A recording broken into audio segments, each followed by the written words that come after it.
I'm going to be perfectly straightforward here. I don't usually intend to watch animated videos on YouTube. And when I come across something, it could either be something really funny, or something that's just absolutely horrendous.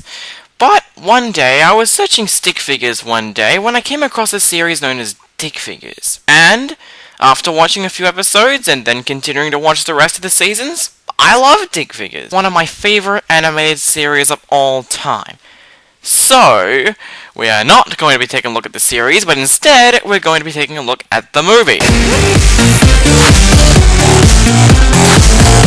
I know it sounds weird that I'm reviewing the movie first, as it wasn't really the first thing to come out of Dick Figures, but it's a film, and I haven't reviewed a film in a while, so we're just going to review it as it is. Now, people usually tend to praise this movie, like they think it's one of the greatest animated films of 2013. Unfortunately, this film does in fact have its flaws. Let's look at the story. The story's about two best friends named Blue and Red, who have both been best friends since elementary school because Red saved Blue's life from bullies. Eventually they all live up to an adult life and they both live in an apartment together. And Blue is excited because his girlfriend Pink's birthday is coming up soon. But the bad news is that he doesn't have anything to give her. So Red suggests going to see their friend Raccoon at his pawn shop to see if he has anything that he can give them. Raccoon then informs the two about an old tale where he used to accidentally destroy Japan, and that an ancient sword known as the Great Sword of Destiny could be used to save the world from an evil Lord Tagagami. Raccoon tells the two that if they can get him the sword, he'll give Blue the perfect present for Pink. So the two venture off on an adventure to find the sword, but eventually the two find out that there may be an interesting twist in their friendship. And I won't give away anything more than that. If you want to find out, you're gonna have to watch the movie on YouTube. Okay, so what do I like about Dick Figures the movie? Well, I like the animation. I don't love it, but coming from an independent studio who only did it with Adobe Flash, it's really impressive. It's nice to see that the team decided to go all out with the film and not use the same animation style that the original show had. It's really well done. Even though that there can be a few animation errors every once in a while. And the characters are really likable. Well, most of them anyway, but we'll get to that in a second. The variety of music in this film is great. Composed by Zach Keller's brother Nick Keller, he provides such great music at just the right moments in this film. Sometimes it's electronic, sometimes it's dubstep, sometimes it can be dramatic. The music just sounds great in this film. And it's also great to see how they decide to introduce you to this as if the movie was the first thing you ever saw about Dick Figures. It really does introduce you in the world of the crazy adventures of Dick Figures, and you know what? I praise the team for trying to introduce you to a new world that you may not have seen before. But with the good stuff out of the way, you're probably wondering, what don't I like about the movie? Well, there's actually quite a bit I don't like about the movie. My first problem with the movie is the gag where people die and come to life. Now don't get me wrong, it works well in the series because it's like the next episode is pretending that the last episode never happened, which would make sense why the character comes back to life all of a sudden. The deaths are not permanent, so you could never take it too seriously.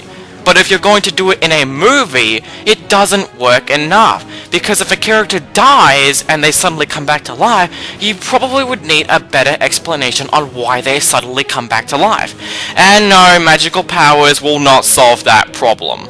My second problem with the movie is some of the jokes. For example, the scene with Red pretending to be a crab, unfortunately, I did not find that funny.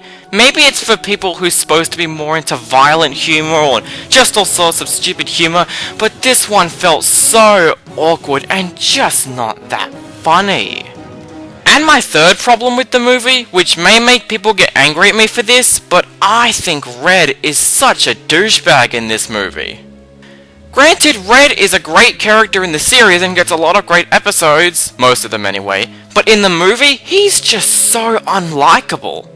He barely cares about any problems that's going on and just thinks that everything is about him. He's always treating Blue like a bastard and is always in the most dumbest ways you can imagine. Plus, when he starts going overboard with his jokes, they just become so unfunny.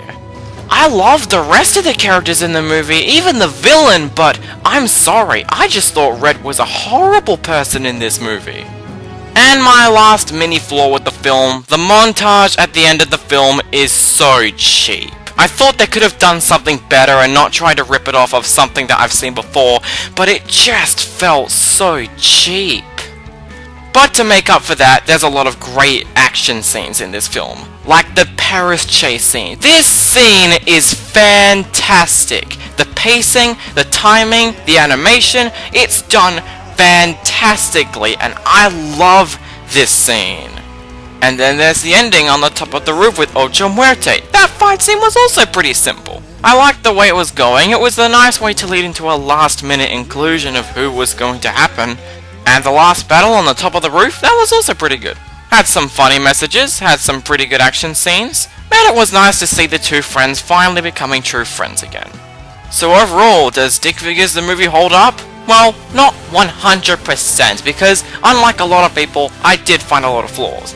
Some of the characters are very likable, the animation is pretty well done, the music sounds great, the action scenes are fantastic, but that doesn't quite make up for a lot of the flaws that the film has.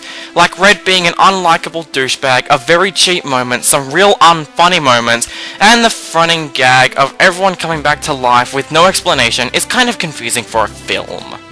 But with all that tallied up, I guess the film is okay. It still has some pretty good moments. I did find myself watching it again a few times. Unlike everyone else though, I don't think this is a fantastic film. So to tally all that up, I'll give this movie a 6 out of 10. It's got some good moments, but just don't expect it to be a spectacular film.